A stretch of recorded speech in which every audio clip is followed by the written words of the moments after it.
Assalamualaikum warahmatullahi wabarakatuh. Sekolah diibaratkan sebuah ladang. Gurunya diibaratkan seorang petani dan muridnya diibaratkan tanaman padi. Guru bagaimana mengolah siswa, mengolah sekolah sehingga bisa menjadi sekolah tempat di mana siswa menimba ilmu, di mana guru bisa membimbing, menuntun siswa sehingga bisa memiliki kecakapan hidup untuk mencapai kebahagiaan yang setinggi-tingginya. Assalamualaikum warahmatullahi wabarakatuh.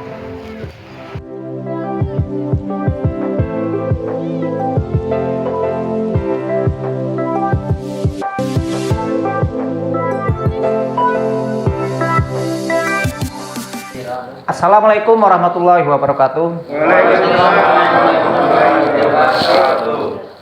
Alhamdulillah rabbil alamin. Pada hari ini kita diberikan kesehatan oleh Allah SWT, sehingga pada hari ini saya bisa melakukan diseminasi atas pelatihan yang telah saya ikuti. Kemudian teman-teman juga bisa menghadiri kegiatan diseminasi ini. Semoga kegiatan diseminasi ini nanti bisa berjalan dengan lancar. Amin ya rabbal alamin.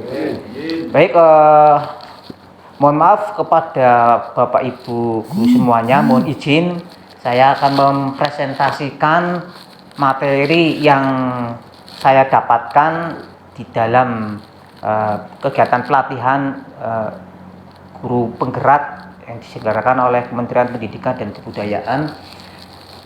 Ini yang pertama, ini lembar pertama, aksi nyata modul 1-4 tentang budaya positif ya. Ini salah satu poin yang akan disampaikan ya oleh saya Suhadi. Namanya CGP. CGP itu calon guru penggerak angkatan 4 Kabupaten Tegal Provinsi Jawa Tengah. Mengapa dikatakan C? Karena kalau selama dalam pelatihan itu dia peserta tidak mengerjakan tugas dengan sebaik-baiknya, intinya tidak mengumpulkan tugas dan sebagainya, maka bisa tidak lulus, hingga C-nya itu akhirnya masih tetap gitu. Tapi nanti kalau sudah mengerjakan tugas dengan sebaik-baiknya, mengikuti pelatihan dari awal sampai akhir selesai, maka nanti kemudian C-nya hilang gitu. Ini saya angkatan 4 Bapak Ibu, jadi kegiatan guru penggerak ini ada angkatan-angkatannya. Setiap angkatan itu tidak setiap kabupaten itu ada. Jadi tergantung kebijakan dari kementerian untuk angkatan ini yang ada kabupaten kota mana saja begitu. Kebetulan kemarin saya melihat untuk Kabupaten Tegal itu ada di angkatan 4 itu ada Kabupaten Tegal itu. Ini saya kemarin mengikuti mencoba gitu. Baik, selanjutnya ini ya, tentang filosofi pemikiran Ki Hajar Dewantara. Jadi sistem pendidikan nasional bangsa Indonesia, sistem pendidikan nasional Indonesia itu di dalam proses pembelajaran itu di sana perlu sekali menerapkan ya, pemikiran Ki Hajar Dewantara.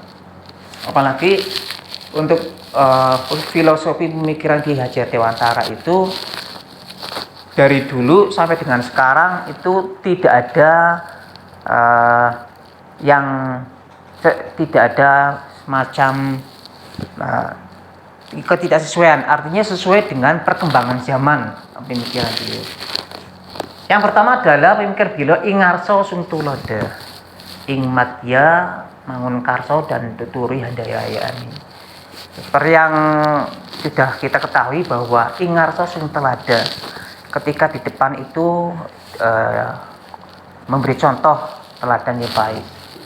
Ing madya mangun karso, ketika di tengah itu memberikan semangat. Kemudian ketika di belakang itu turi handayani itu memberikan dorongan kepada orang-orang yang jadi pimpin.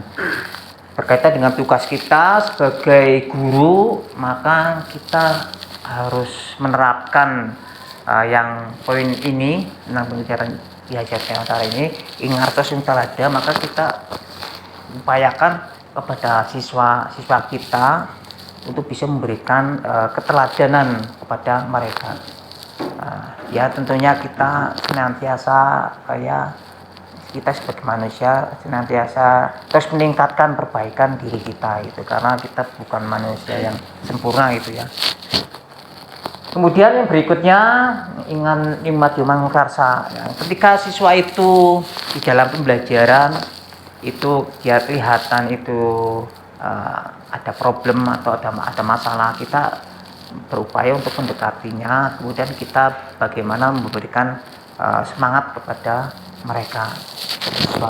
Kemudian Hadayani memberikan dorongan, kita memberikan dorongan-dorongan pada siswa sehingga siswa yang semangat tambah semangat, yang tidak semangat pun akan memiliki semangat untuk mencapai apa yang diinginkan dalam proses pembelajaran. Yang berikutnya, menurut beliau, pendidikan bertujuan untuk menuntun segala kodrat yang ada pada anak-anak agar mereka dapat mencapai keselamatan dan kebahagiaan yang setinggi-tingginya. Menurut beliau, kodrat anak itu diantaranya ada kodrat alam dan kodrat zaman. Kodrat alam itu ya, apa yang ada di alam ini. Jadi anak itu perkembangannya sudah dari taraf mulai kecil gitu ya, itu secara alami mereka ada tingkatan-tingkatan perkembangannya. Maka tugas kita itu adalah membimbing dan mengarahkan mereka supaya tumbuh kembang sesuai dengan alam, sesuai dengan alam yang telah dikodratkan oleh Tuhan Yang Maha Esa, yaitu Allah Subhanahu Wa Taala. Kemudian kodrat yang berikutnya adalah kodrat zaman. Jadi di dalam proses pembelajaran itu tentu harus mengikuti dengan kodrat zaman, yaitu perkembangan ilmu pengetahuan dan teknologi. Mungkin Bapak Ibu semuanya dulu pernah ketika waktu SMA atau SMK ya, itu bagaimana proses pembelajaran dulu gitu. Tentu berbeda dengan sekarang gitu. Sekarang sudah ada Android, sudah ada WhatsApp, sudah ada Instagram ya, dan seterusnya. Maka kita harus bisa menggunakan teknologi itu. Jangan sampai guru kita sudah zamannya modern seperti ini, kita tidak bisa menggunakan Android ya, membuka WhatsApp saja tidak bisa gitu. Kemudian misalnya menggunakan Excel juga tidak bisa dan sebagainya. Ini kita di dalam proses pembelajaran itu harus menggunakan teknologi menyesuaikan dengan perkembangan zaman. Jangan sampai kita gaptek istilahnya. Itu menurut beliau kita harus seperti itu. Dalam rangka apa? Dalam rangka supaya kita bisa menuntun siswa untuk bisa memiliki kecakapan hidup. Jadi diharapkan mereka itu setelah lulus mereka memiliki bekal kecakapan hidup. Untuk apa? Untuk mencapai kebahagiaan yang setinggi-tingginya. Kebahagiaan yang setinggi-tingginya di sini adalah kebahagiaan ketika hidup di dunia. Mereka bisa hidup dengan baik, dengan nyaman, dengan sejahtera, dan juga kebahagiaan di akhirat. Mereka ketika nanti di akhirat bisa hidup dengan bahagia karena dengan bimbingan dan arahan kita semua sebagai pegawai guru. Kemudian berikutnya, ya, menurut beliau sekolah itu ibarat ladang atau sawah. Sawah gitu ya. Jadi ladang atau sawah tempat bercocok tanam. Kemudian guru adalah petani. Guru adalah petani yang menanam tanaman. Kemudian siswa adalah benih. Jadi tanaman itu mau tumbuh dengan baik atau tidak, mau tumbuh dengan subur atau tidak, mau tumbuh kembang dengan baik atau tidak, tanam itu bisa menghasilkan panen, bisa menghasilkan buah dengan baik atau tidak, itu tergantung dari bagaimana petani itu mengelola ladang itu, mengelola sawah itu, kemudian mengelola tanaman yang ditanam itu dengan sebaik-baiknya, Nah, sehingga bisa menghasilkan menghasilkan hasil panen yang bagus, itu hasil panen yang bermanfaat begitu. Terima kasih kepada teman-teman semuanya yang telah meluangkan waktu untuk menyaksikan saya presentasi dalam rangka saya melaksanakan tugas pelatihan. Semoga menjadi amal kebaikan bagi teman-teman semuanya. Amin. Baik, saya lanjutkan. Jadi di dalam proses pembelajaran itu, menurut pemikiran Ki Haji Handayani itu, sekolah itu seperti sebuah ladang atau sawah, di mana kita semua Bapak Ibu guru itu diibaratkan seperti seorang petani yang menanam tanaman.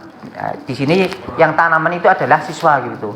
Jadi bagaimana siswa itu bisa terproses, siswa itu bisa akan menjadi siswa yang bisa mencapai cita-citanya dengan baik. Itu tergantung semuanya itu kita sebagai seorang petani. Kalau petani itu mengelola ladangnya itu, mengelola sawahnya itu dengan baik, diberikan pupuk, kemudian ketika ada rumput itu dicabuti, ya, dicabut, dipelihara, kemudian ketika ada hamanya itu, ya, itu hamanya dihilangkan, bila perlu disemprot itu, sehingga tanam itu akan tumbuh dengan baik gitu, ya, terarah begitu. Nah, itulah kurang lebih posisi kita sebagai guru, bagaimana siswa itu dia tumbuh di dalam sekolah itu. Ketika tumbuh pasti di sana ya ada mungkin rumput-rumput atau hama. Nah, tugas kita bagaimana mereka itu supaya bisa tumbuh kembang, ya, dengan sebaik-baiknya, sehingga mereka bisa mencapai cita-cita dan prestasi yang diharapkan setelah keluar dari sekolah begitu.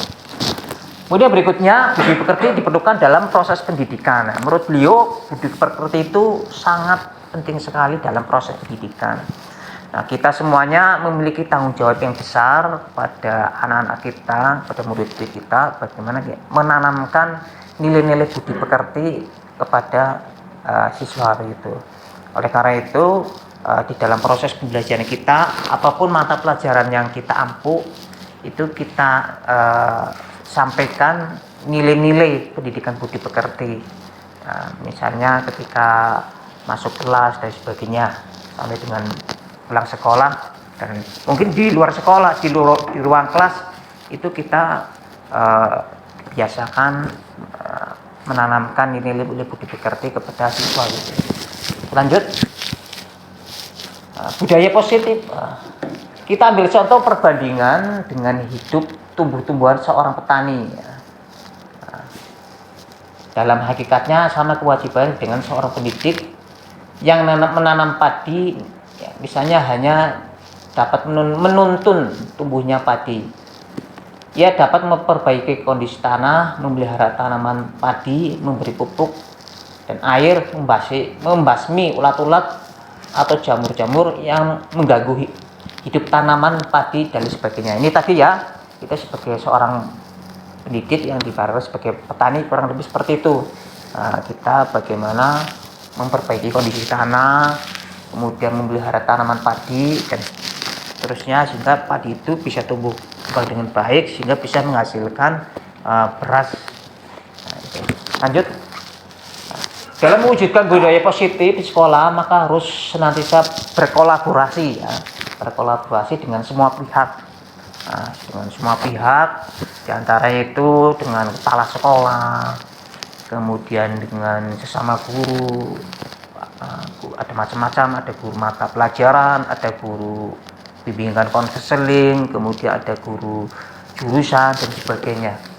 Kemudian murid, kemudian juga ada komite sekolah, kemudian ada security,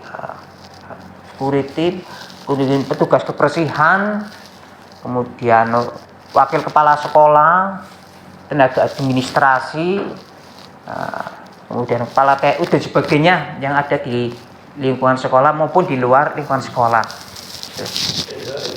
Yang pertama adalah kegiatan menganalisis kebutuhan murid, kemudian berikutnya merancang dan menerapkan kesepakatan budaya positif kelas bersama murid, kemudian berkolaborasi untuk menerapkan kesepakatan kelas.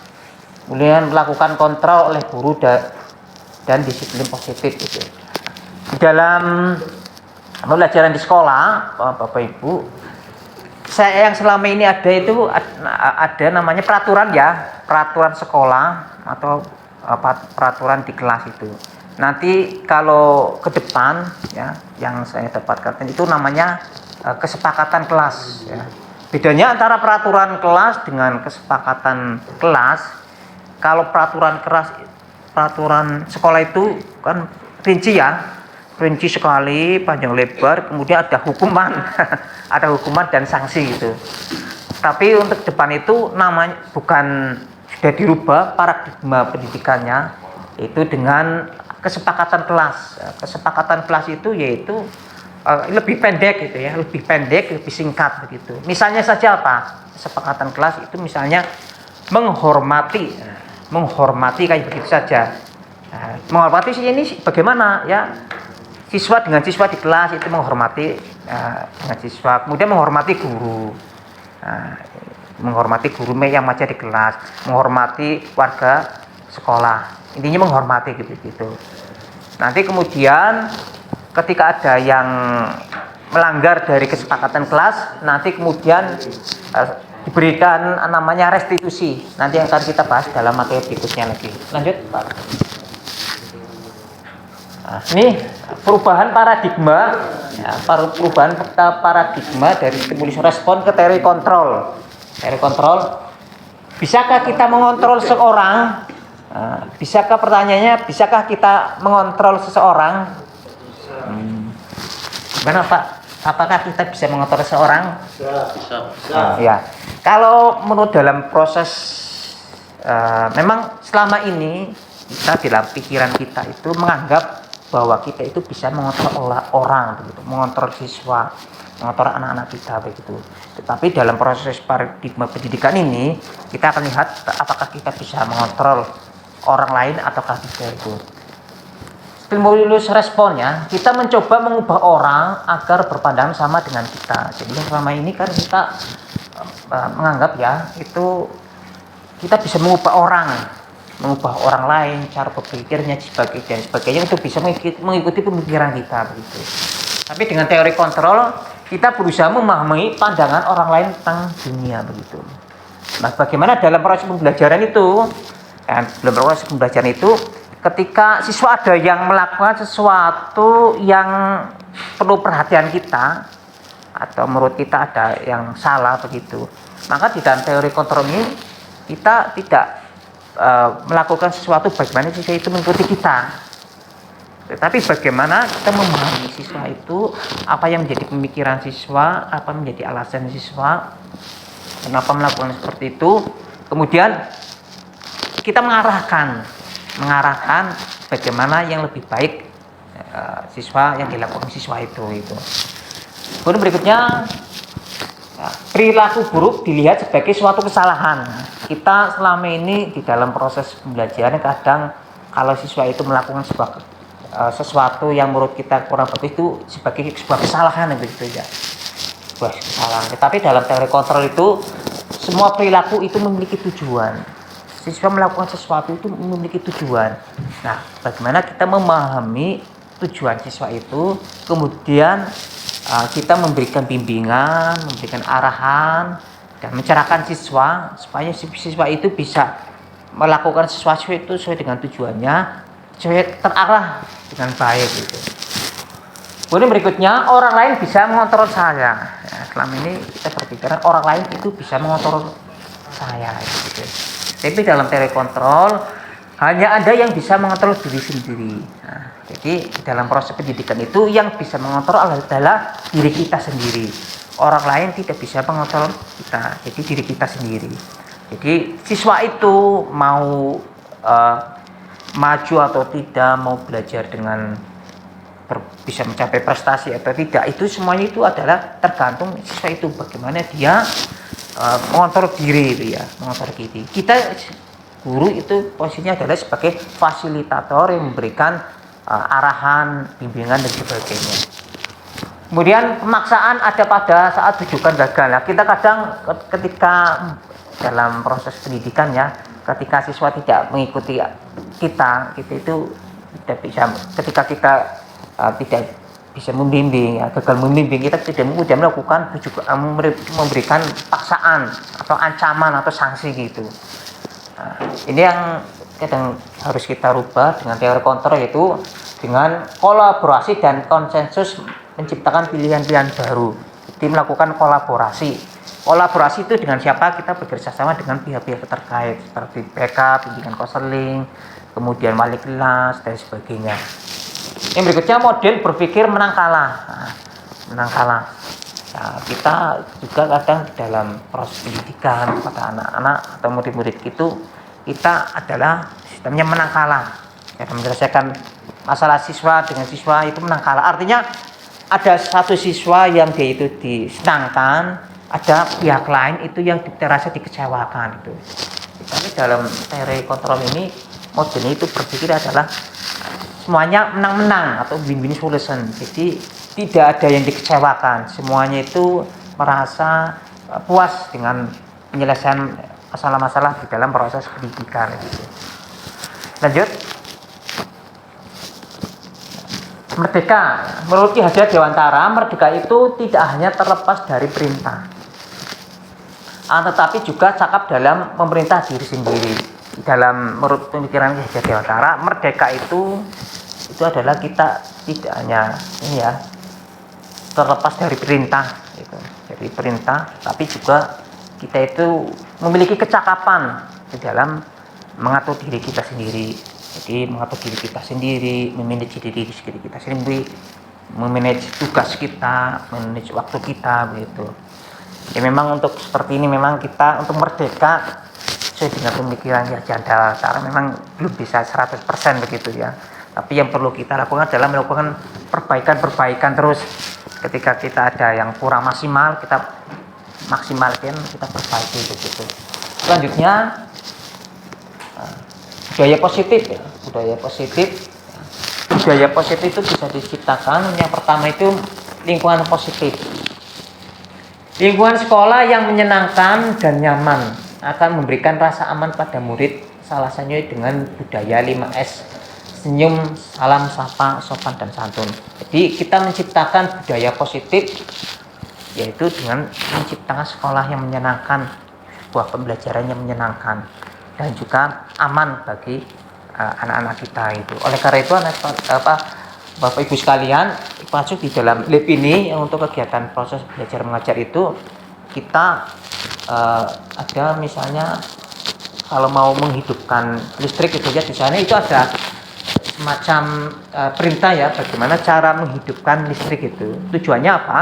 Supaya siswa yang mengikuti KBM di sini itu aman dan terjaga dari hal yang tidak diinginkan. Mungkin kalau tidak ada tombol seperti itu, mungkin ya siswa tidak tahu kalau box belakang sana itu berbahaya gitu ya, tidak aman gitu. Itu salah satu contohnya. Kemudian berikutnya membentuk keyakinan kelas ya, keyakinan kelas atau kesepakatan kelas. Jadi menciptakan budaya positif itu membentuk keyakinan kelas. Dalam proses pembelajaran di kelas maupun di luar kelas perlu adanya keyakinan kelas yang harus dipatuhi. Tadi keyakinan kelas ya. Jadi paradigmanya berubah dari peraturan kelas, sekarang adanya keyakinan kelas atau kesepakatan kelas. Di mana dalam pembentukannya itu dibentuk antara siswa dengan difasilitasi dengan guru itu. Kemudian berikutnya yang nomor 3 adalah peraturan kelas. Menciptakan budaya positif di kelas dengan membuat kesepakatan kelas antara guru dengan murid, agar murid merasa nyaman dan aman mengikuti pembelajarannya. Ini yang selama ini kita pakai adalah dengan peraturan kelas gitu ya, peraturan kelas. Tapi nanti kedepannya itu dengan kesepakatan kelas atau keyakinan kelas. Selanjutnya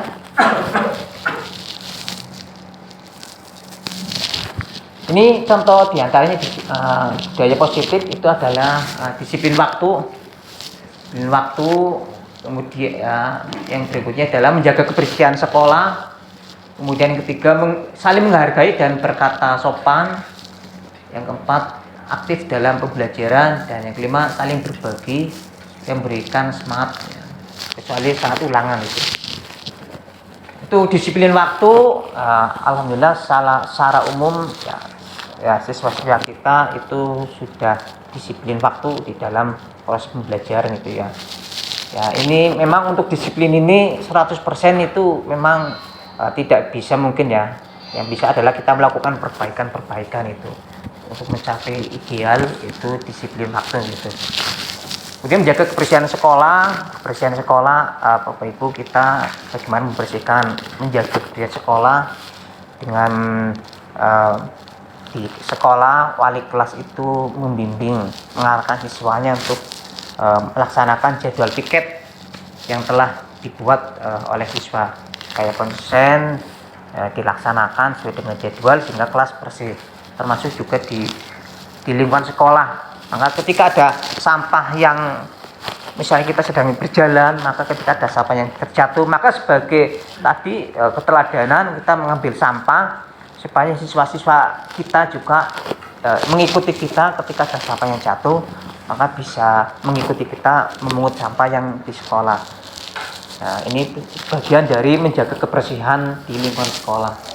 Kemudian sikap saling menghargai dan berkata sopan. Ini bagian dari budi pekerti yang harus kita tanamkan pada anak-anak kita semuanya. Kemudian aktif dalam pembelajaran ya. Dan pembelajaran seperti yang kita ketahui, di dalam pembelajaran itu yang belajar itu adalah siswanya. Kita semuanya guru itu adalah sebagai fasilitator gitu. Bagaimana siswa itu aktif dalam pembelajaran, maka sebisa mungkin kita melakukan inovasi, melakukan kreativitas di dalam proses pembelajaran. Nah, bisa dengan memanfaatkan teknologi yang ada, misalnya menggunakan infocus gitu, kemudian menggunakan ruang terbuka untuk pembelajaran, dan sebagainya, menggunakan Canva, kemudian Google Classroom dan sebagainya bisa kita manfaatkan. Kemudian saling berbagi dan memberikan semangat ya, memberikan semangat kepada siswa. Jadi siswa lain itu memberikan semangat, kemudian guru juga memberikan semangat pada siswa supaya siswa memiliki semangat di dalam proses belajar. Ini kecuali dalam ini ya, kecuali dalam saat ulangan. Kalau ulangan tidak boleh saling memberikan jawaban. Lanjut. Keyakinan atau kegiatan pendalaman ya, keyakinan kelas. Ini ada beberapa tabel ya. Ini ada format itu bagaimana ya, kami meyakini bahwa sangat penting untuk menghormati semua orang dan barang milik orang lain. Ya. Ini ada di sana ada ranah terdengar, kemudian ada ranah terlihat, kemudian ada ranah berperilaku gitu. Kemudian bekerja ya, kami meyakini bahwa sangat penting untuk mengerjakan segala pekerjaan atau mengikuti kegiatan yang telah ditugaskan. Ini bekerja. Kemudian berikutnya diterima dan dimiliki. Meyakini bahwa sangat penting untuk merasa diterima pada suatu kelompok dan saling peduli satu dengan yang lainnya. Jadi kita di dalam proses belajar itu, ketika misalnya ada siswa di dalam proses belajaran itu dibully oleh temannya atau dilihat dan sebagainya. Nah, bagaimana kita kepada siswa itu untuk memahamkan bahwa pentingnya sikap saling menghormati dengan siswa, kemudian untuk bisa menerima temannya dengan segala kelebihan dan kekurangannya. Lanjut. Nah, kebutuhan dasar manusia, Bapak Ibu sekalian, itu ada 5 itu. Jadi kebutuhan dasar manusia atau siswa itu ada 5. Ini sangat mempengaruhi sekali dalam proses pembelajaran. Dia menjadi sarana kita untuk bersikap arif dan bijaksana dalam menangani masalah-masalah yang dihadapi oleh siswa. Yang pertama itu adalah cinta dan kasih sayang ya. Cinta dan kasih sayang. Rasa memiliki dan dimiliki. Nah, rasa memiliki dan dimiliki. Ya. Tapi ini bukan berarti antar siswa itu ya memiliki satu barang itu kemudian dimiliki bersama, bukan itu ya. Ya, yang barang atau tip X misalnya punya siswa A ya itu tetap punya siswa A itu. Kemudian berikutnya itu adalah kebutuhan kesenangan. Kebutuhan kesenangan, kemudian yang berikutnya penguasaan, kemudian kebebasan, memiliki kebutuhan kebebasan, dan berikutnya bertahan hidup. Nah, selanjutnya, Bapak Ibu, ini ada contoh sebuah kondisi di mana siswa ini memerlukan sebuah kebutuhan. Nah, menurut Bapak Ibu ini termasuk kebutuhan yang mana? Ibu guru bilang, aku tidak boleh bersenandung atau bernyanyi ya, sewaktu mengerjakan tugas. Nah, katanya kelas harus tenang, tidak ada suara. Padahal kan aku suka dan senang menyanyi. Jadi dalam proses belajar kita kadang melihat ya, siswa sedang mengerjakan tugas sambil menyanyi. Nah, dan seterusnya. Kita kadang menegur siswa, misalnya namanya Fani, kamu jangan sambil menyanyi gitu ya, kerjakan tugas dengan diam saja begitu. Kadang-kadang itu seperti itu ya. Nah itu. Nah ini berkaitan dengan ini, sebenarnya kita kalau menurut proses ilmu pendidikan atau menurut pendidikan ya dalam Ki Hajar Dewantara ini, atau menurut teori kebutuhan manusia ini sebenarnya kita tidak boleh menegur seperti itu ya. Karena apa? Siswa dalam hal ini memiliki kebutuhan. Nah, dari 5 kebutuhan tadi, menurut Bapak Ibu itu siswa yang tadi menyanyi itu memiliki kebutuhan apa, Bapak Ibu? Ya, betul, Pak Adi. Jadi siswa itu memiliki kebutuhan kesenangan. Jadi dia tidak ingin di dalam proses belajar itu suasananya kaku, suasananya tegang, suasananya ya membosankan begitu ya. Mungkin dia sedang mengerjakan sambil menghibur diri. Jadi biarkan dia itu mengerjakan sesuai dengan kesenangannya, sesuai dengan keunikannya. Karena dia memiliki kebutuhan, di sini adalah kebutuhan kesenangan. Yang penting dia mengerjakan tugas dengan sebaik-baiknya gitu. Kemudian kedua, ibu guru tidak menyapaku hari ini, padahal aku pakai jepit rambut baru gitu. Jadi Bapak Ibu di sini kadang kita tidak ini ya, membiarkan saja ya. Ini siswa ini memiliki kebutuhan apa, Bapak Ibu? Kebutuhan kasih sayang gitu ya. Kebutuhan kasih sayang, kebutuhan perhatian. Jadi ketika ada hal yang baru itu kita berikan perhatian kepada siswa. Kalau misalnya dia pakai dalam hal ini pakai penjepit rambut baru, ya kita berikan ini perhatian begitu. Jilbab baru, kamu kan jilbabnya baru itu ya, kamu tambah cantik gitu. Ya. Ini siswa ini jamnya baru ya, bagus sekali, kamu tambah ganteng mas, kayak gitu misalnya. Dan seterusnya, kita harus berikan perhatian kepada siswa begitu. Yang berikutnya, aku bosen masa belajarnya cuma gitu-gitu aja, dengerin ibu guru aja. Nah, ini dalam hal ini siswa memiliki kebutuhan apa? Ganti guru. Berkaitan tadi, kebutuhan apa Pak? Iya, memiliki kebutuhan kebebasan. Jadi di sini dia itu ingin suasana yang bebas, yang terarah gitu ya, bebas yang masih dalam bimbingan guru gitu ya. Jadi oleh karena itu guru perlu melakukan inovasi dan kreativitas dalam proses pembelajaran, bisa menggunakan teknologi atau menggunakan alam begitu ya, di luar. Pokoknya ada suasana yang baru dalam proses pembelajaran. Yang berikutnya, aku sebel gambarku tidak rapi. Malah ibu guru nunjukin ke teman-temanku di depan kelas. Nah, ini siswa merasa seperti ini, berarti dia memiliki kebutuhan apa Bapak Ibu? Privasi. Ini. Nah, kebutuhan apa Bapak Ibu? Kebutuhan apa Bapak Ibu? Yang berkaitan dengan tadi ada bertahan hidup, kemudian ada kasih sayang, ada kebebasan, kemudian ada penguasaan. Nah, Apa Bapak Ibu? Masuk kebutuhan?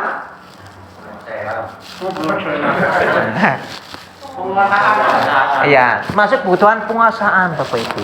Jadi ketika mereka, wah saya kok hasilnya kerja saya kurang maksimal, kemudian dia merasa wah seperti ini, maka berarti dia itu memiliki kebutuhan penguasaan.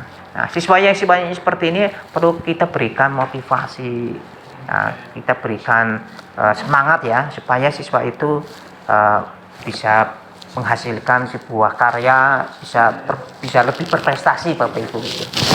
Selanjutnya, nah, apa itu restitusi? Ya, restitusi adalah proses menciptakan ya sebuah kondisi ya bagi murid untuk memperbaiki kesalahan mereka, sehingga mereka bisa kembali pada kelompok mereka ya, dengan karakter yang lebih kuat. Gitu. Ini menurut Kosen. Jadi bagaimana menciptakan kondisi terhadap masalah yang dihadapi siswa, sehingga siswa itu bisa kembali kepada kelompoknya, pada teman-temannya, dengan memiliki karakter yang lebih kuat begitu. Bagaimana restitusi ini? Nah, kita lihat untuk yang slide berikutnya. Nah, ini proses restitusi Bapak Ibu. Jadi namanya segitiga restitusi. Yang pertama adalah menstabilkan identitas.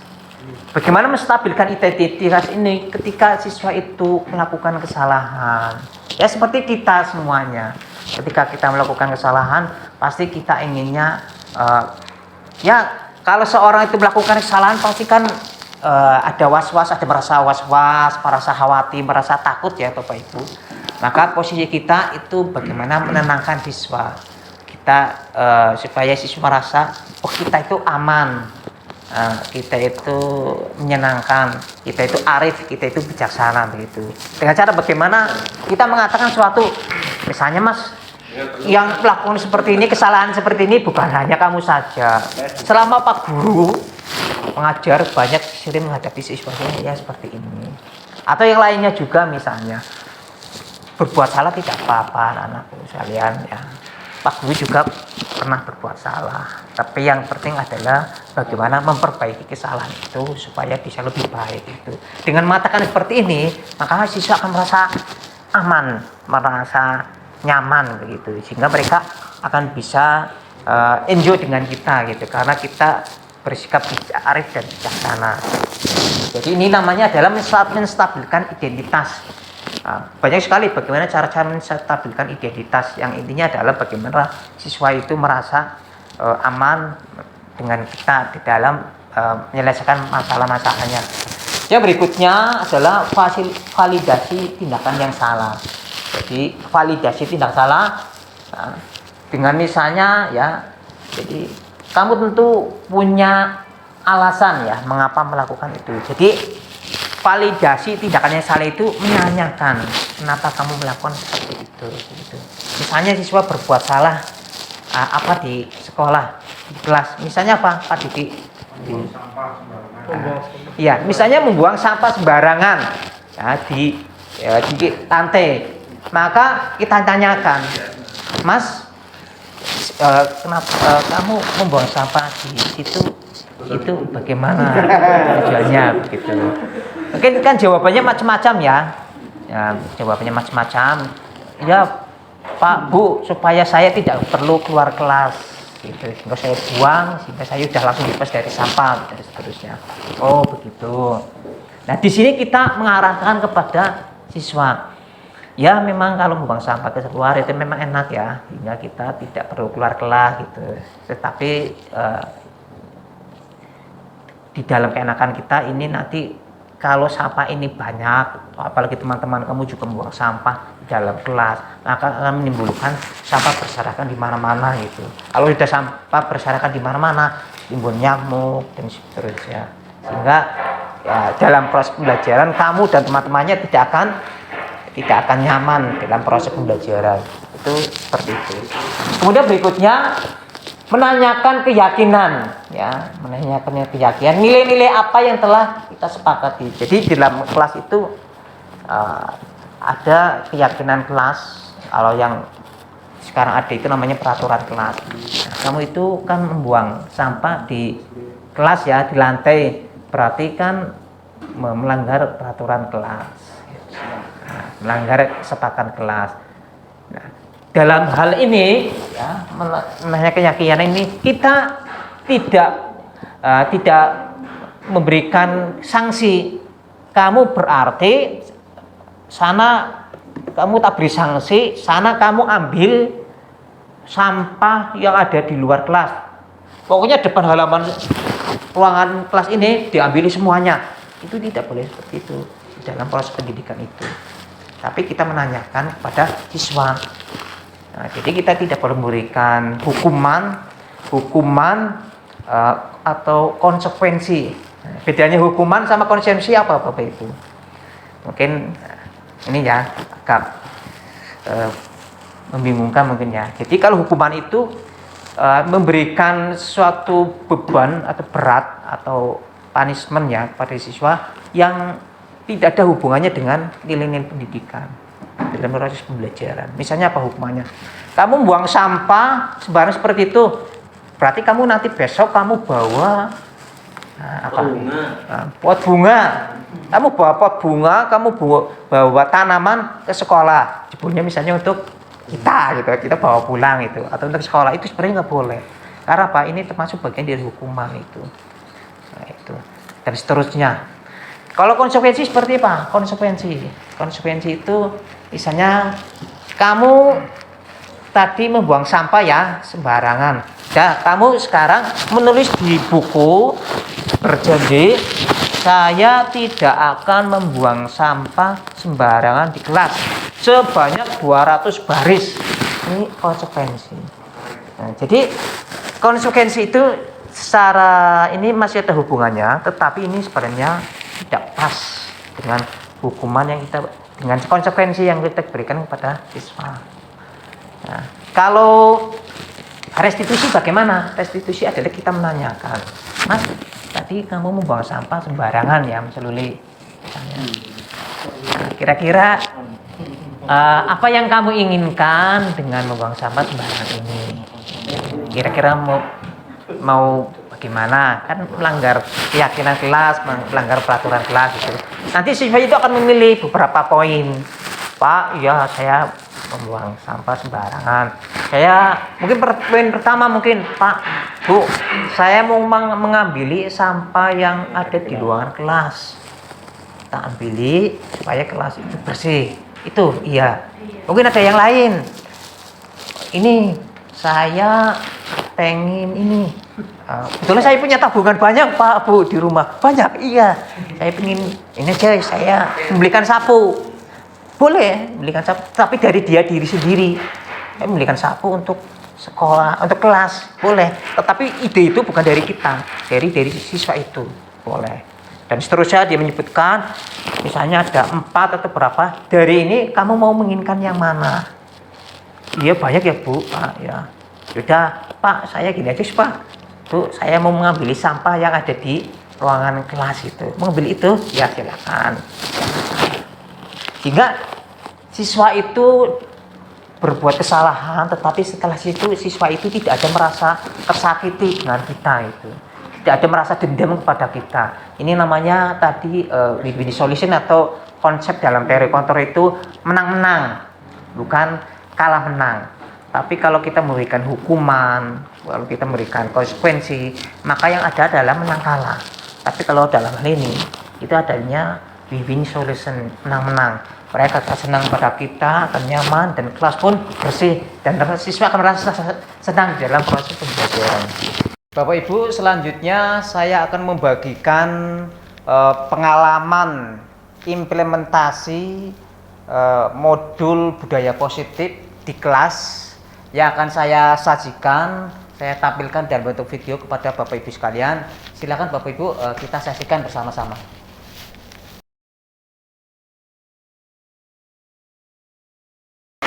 Assalamualaikum.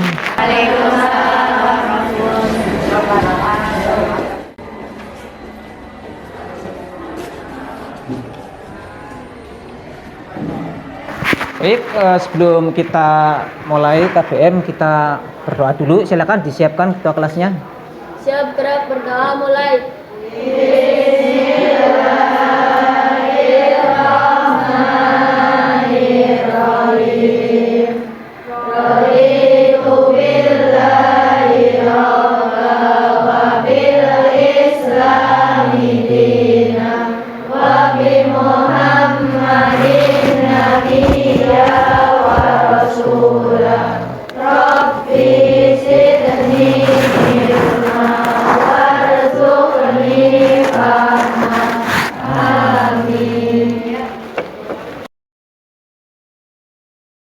Ini tidak mengucapkan salam ya.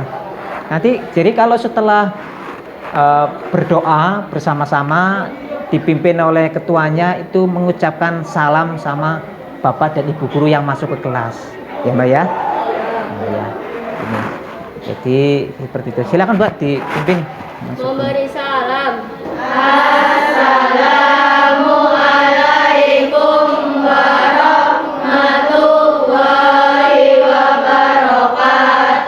Waalaikumsalam warahmatullahi wabarakatuh. Anak-anak, alhamdulillah pada hari ini kita diberikan kesehatan oleh Allah SWT sehingga bisa mengikuti kegiatan belajar mengajar ya semester 2 tahun pelajaran 2021-2022. Baik, sebelum KBM dimulai Pak Guru absen ya, satu-satu. Alia Nur Wijaya, Anggi Puspitasari, Bentar Pak. Berliani Sukawati, Citra Devi Kartika, Citra Dewi Cynthia. Oke, karena sekalian kita mulai ya. Setelah tadi absen, alhamdulillah semuanya hadir semua ya. Sehat semua. Oke, pada kesempatan ini Pak Guru mengajar kalian ya. Kita sebelum pembelajaran kita akan membentuk namanya keyakinan kelas. Jadi kalau paradigma yang lama itu ada namanya peraturan kelas. Peraturan kelas. Nanti untuk paradigma depan itu ya, yang kita terapkan di kelas ya di sekolah itu ada namanya keyakinan kelas. Baik, kita buat keyakinan kelas dengan nanti Pak Guru menuliskan, kamu menyebutkan keyakinan kelas itu ya apa saja yang menjadi kesepakatan kalian untuk ditaati bersama-sama ya. Oke, keyakinan kelas. Oke, keyakinan kelas kira-kira yang disepakati dalam pelajaran Pak Guru juga mungkin di pelajaran yang lainnya nanti kamu apa saja. Yang pertama apa? Oh iya, menghormati warga sekolah. Menghormati warga sekolah. Nomor 2, Memakai seragam sekolah. oh, memakai seragam sekolah bisa ya, memakai seragam sekolah. 3, kira-kira apa? Ya, Mengikuti KBM dengan baik. mengikuti KBM dengan baik ya juga. Baik, kan sekalian, tadi kalian sudah menyebutkan membuat ya keyakinan kelas. Ternyata itu dibuat cuma ada 7 ya. Cuma ada 7 keyakinan kelas ini yang nanti akan menjadi kesepakatan kelas ya di dalam kamu mengikuti KBM supaya berjalan dengan lancar di semua mata pelajaran ya. Oke, nah, ini semoga ini bisa ditaati bersama-sama keyakinan kelas ini ya. Kemudian selanjutnya kita mulai ya, pelajaran PAPJDN ya. Oke. Kemarin ada tugas ya. Kemarin ada tugas kemarin. Nah, tugasnya coba dibuka tugasnya.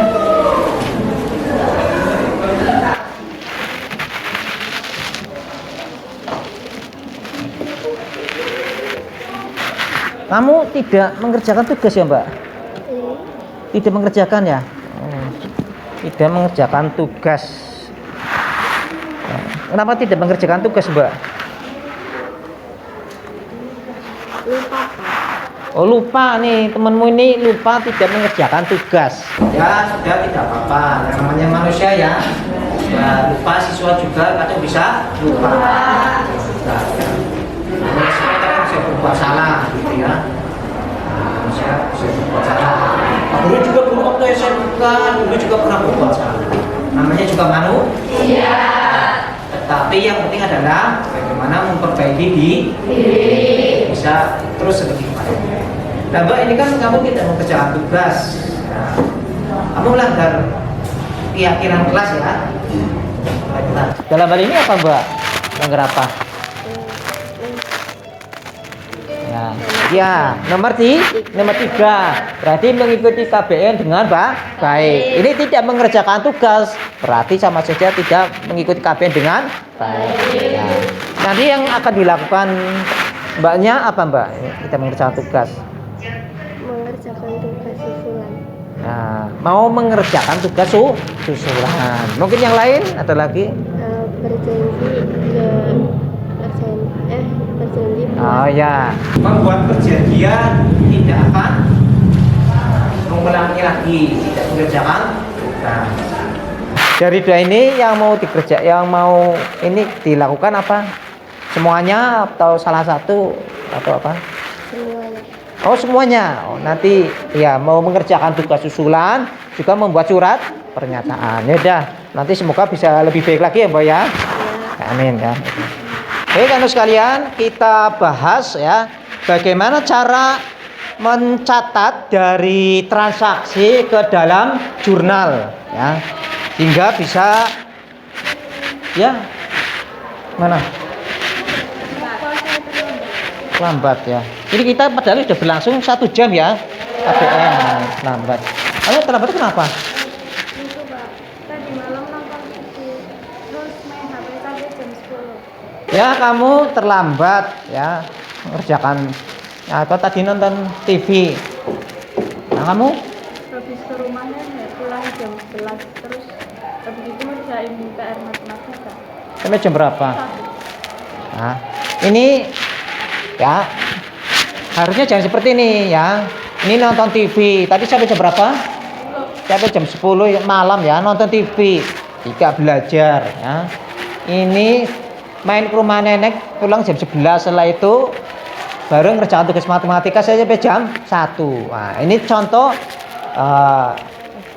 melanggar dari keyakinan kelas ya, sehingga akhirnya terlambat begitu. Nah, oke. Yang mau kira-kira melanggar keyakinan kelas apa ini? Ketertiban. Nah, ketertiban kelas ya, ketertiban kelas karena terlambat ya. Oke. Ya tidak apa-apa, yang penting kamu berusaha memperbaiki diri ya, berusaha memperbaiki diri supaya bisa lebih baik lagi ya. Ketika melakukan kesalahan tidak apa-apa, yang namanya juga manusia, tapi yang penting berusaha untuk selalu memperbaiki diri ya. Nah, dari kamu ini kamu akan dilakukan apa? Oh ya, tidak tidur malam lagi ya. Ya, bisa tidak tidur malam lagi ya, bolehlah. Habis isya mengerjakan tugas, kemudian tidur jam sampai malam-malam ya. Ya ya tadi sampai tidur jam 1 ya, jangan sampai ya. Itu kamu apa? Ya, kamu tidak akan tidur malam. Tidak main ke rumah Mbah lagi ya. Ya. Jadi boleh main ke rumah Mbah, simbahnya boleh, tetapi diatur. Ya bisa siangnya sehingga tidak lambat seperti ini. Kalau habis isya ya waktunya efektif untuk mempersiapkan besoklah pelajarannya. Kalau ada tugas dikerjakan, tidurnya jangan sampai malam-malam ya. Oke Mbak, silakan masuk kelas. Ya, silakan duduk, nanti ikuti pelajaran dengan sebaik-baiknya ya. Oke, silakan masuk kelas. Oke, silakan.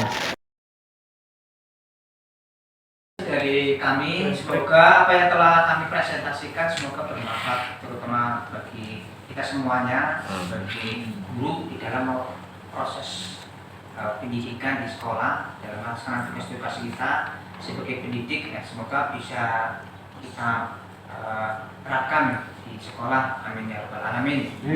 Apabila ada kekurangannya, Bapak Ibu sekalian. Kemudian sebelum berakhir acara ini, beralih Bapak Ibu ada yang mau bertanya? Ya. Silakan. Kalau dilihat dari guru penggerak, itu apakah sama bisa dikatakan itu guru bentuk berat? Guru pasti ya, bentuk berat. Yang kedua, apakah guru penggerak itu untuk menggerakkan pada semua di sekolah yang perannya itu sangat penting atau bagaimana? Apa yang ketiga, apakah itu nanti kalau sudah menjadi guru penggerak, apakah ada honornya? Itu Pak, terima kasih Pak. Terima kasih.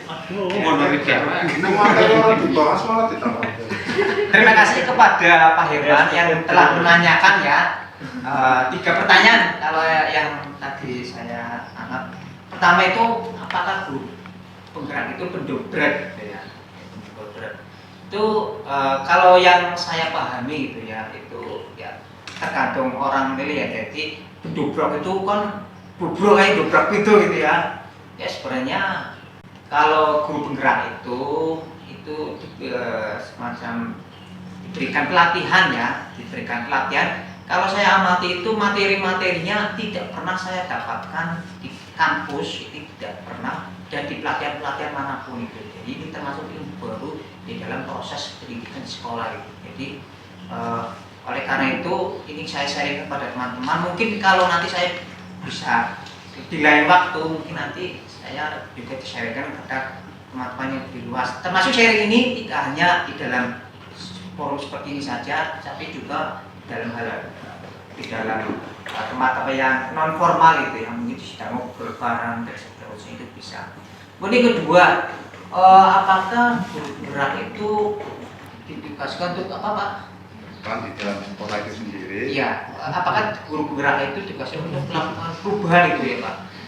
Ya sebenarnya secara langsung atau tidak langsung materi yang ada di dalam guru gerak itu sudah yang sudah kita terapkan di dalam kehidupan sehari-hari di dalam proses pendidikan gitu ya. Jadi ya sekolah ini sebenarnya sudah diterapkan ya, dan mungkin dengan saya sharing ini bisa kita meningkatkan kembali kompetensi kita untuk melaksanakan pembelajaran dan kegiatan pendidikan pada anak-anak. Ya kalau ada yang baru tadi misalnya ya dalam proses pendidikan itu ada namanya restitusi. Ini berarti ada hal yang baru di dalam menangani siswa itu dengan segitiga restitusi. Ini termasuk melakukan perubahan itu ya. Tapi semuanya itu untuk meningkatkan kompetensi kita di dalam menyelesaikan masalah-masalah siswa. Yang ketiga, apakah setelah guru penggerak itu selesai mengikuti acara, apakah ada honor atau tunjangan tambahan? Tidak ada. Jadi kalau yang saya dapatkan informasi itu tidak ada pertambahan gaji atau pertambahan tunjangan, tidak ada. Nah ini tugas kayak begini termasuk juga menurut saya itu termasuk berat. Makanya kemarin ada semacam saran ya ke Kemendikbud, saya memberikan saran, Pak Bu tolong diberikan dana khusus bagi guru penggerak untuk membuat media pembelajaran. Setuju. Media ya, atau kayak begini presentasi begitu. Kan butuh dana gitu ya, yang syuting itu mungkin itu ya. Jadi kalau lain kali kalau syukur kalau ini dikabulkan, jadi kalau misalnya ada dana kan bisa untuk yang peserta yang gini bisa minimal aqua atau apa ya gitu ya. Makanya saya kemarin dapat tugas kayak gini tidak dapat apa-apa dari atas itu ya. Makanya saya kemarin juga ya mohon ya itu Pak Herman ya. Ini terima kasih semuanya pada teman-teman semuanya yang telah menggunakan waktu ya untuk hadir itu. Semoga nanti saran saya juga menyampaikan pada tadi ya, saya menyampaikan pada pihak-pihak tadi kementerian, semoga ini dikabulkan begitu. Terima kasih Pak Herman atas pertanyaannya. Mungkin yang lain? Pak Abdul, silakan Pak. Iya, terima kasih Pak. Ini berkaitan dengan yang segitiga restitusi itu tadi ya. Kalau saya perhatikan, apakah ini kaitannya dengan program sekolah ramah anak ya? Dimana dari kalau saya lihat segitiga ini dimana akan mengacu pada program sekolah anak, dimana acuannya adalah anak senang, guru nyaman. Itu apa tidak ya Pak? Ya ini jadi ya antar program yang satu dengan yang lainnya itu saling terkonek ya, jadi saling berkaitan. Jadi program ramah anak ini ya termasuk masih terhubung dengan materi ini ya. Jadi saling keterkaitan Pak antara tadi program sekolah ramah anak itu. Makasih Pak Bun atas pertanyaannya. Pak Andi, silakan Pak. Oh, kaitannya tadi dengan materi Pak, di situ di Ajar Dewantara itu mengatakan budi pekerti ya Pak. Berarti ya. Sekarang kalau yang namanya guru kan itu selain jadi pendidik juga pengajar. Jadi kalau pendidik itu urusan dengan budi pekerti. Nah, bagaimana cara kita menyeimbangkan antara budi pekerti dan akademik? Sementara untuk membelajarkan tentang budi pekerti itu tidak segampang membalik telapak tangan, itu harus terus menerus. Dan sementara itu saat kita mengajar juga materi yang kita ajarkan itu dikejar-kejar target, harus sampai materinya ini itu bagaimana caranya supaya seimbang antara budi pekertinya juga dapat, kemudian materinya juga selesai. Itu bagaimana cara melaksanakan itu supaya semuanya tercapai. Itu Pak. Baik, terima kasih Pak Adi atas pertanyaannya. Apakah penanaman atau pemberian materi tentang budi pekerti ya berkaitan dengan filosofi pemikiran Gajah Tara itu apakah bisa di sekolah, sementara kita itu harus menyampaikan materi berkaitan dengan materi pelajaran. Jadi kalau penanaman budi pekerti itu kita selipkan di dalam proses pembelajaran, di dalam kegiatan di sekolah. Misalnya saja ketika kita baru pertama masuk ruangan itu kita mengucapkan salam, itu masuk dari penanaman budi pekerti. Bagaimana kita menyapa orang lain. Assalamualaikum warahmatullahi wabarakatuh. Kemudian yang lainnya, ketika misalnya sedang istirahat kita mungkin masih berada di kelas, atau misalnya kita di luar kelas ada siswa yang misalnya makan pakai tangan kiri, maka kita dengan seperti itu misalnya ada namanya Joko di tempat lain kita ngobrol, Mas Joko kayaknya tadi Bapak melihat kamu makan pakai tangan kiri, lebih bagus lagi kalau kamu makan tangan kanan. Nah, ini menanamkan budi pekerti. Jadi menanam budi pekerti itu tidak secara waktu khusus itu diberikan materi budi pekerti bukan, tapi seperti itu dalam pembelajaran masih di sekolah. Jadi seperti itu Pak Andi. Terima kasih atas pertanyaannya. Demikian cukup ya Bapak Ibu ya. Terima kasih teman-teman semuanya atas kesediaannya meluangkan waktu. Semoga semuanya menjadi amal kebaikan. Menjadi tambahan ilmu yang bermanfaat bagi teman-teman semuanya. Tidak ada kurangnya. Assalamualaikum warahmatullahi wabarakatuh.